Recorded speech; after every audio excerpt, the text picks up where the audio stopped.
শিলিগুড়ির eastern bypass এলাকার একটি বহুতলে আবাসনে হানা দিয়ে জাল আধার কার্ড তৈরির চক্র ফাঁস করেছে পুলিশ। নির্দিষ্ট সূত্রে খবর পেয়ে ফাঁদ পেতে এই চক্রের 7 জনকে গ্রেফতার করেছে স্পেশাল অপারেশন গ্রুপ এবং ভক্তিনগর থানার পুলিশ।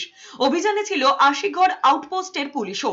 পুলিশ সূত্রে জানা গিয়েছে, ক্রেতা সেজে অভিযুক্তদের ফাঁদে ফেলেন তদন্তকারী অফিসারেরা। মাত্র 5 থেকে 10,000 টাকার বিনিময়ে আধার কার্ড, ভোটার কার্ড, এমনকি জাতিগত শংসাপত্র তৈরি করে দেওয়া হতো।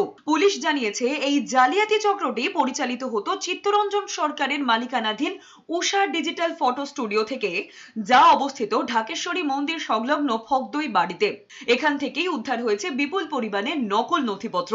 পুলিশ জানিয়েছে, এখানে শুধু নকল আধার, ভোটার কার্ডই নয়, নকল জাতিগত সার্টিফিকেটও তৈরি করা হতো। সবটাই সরকারি কাগজপত্রের অবিকল নকল। এই র‍্যাকেট শুধু ভারতীয় নাগরিকদের নয়, বাংলাদেশে অনুপ্রবেশকারীদেরও নথি জোগাড় করে দিত।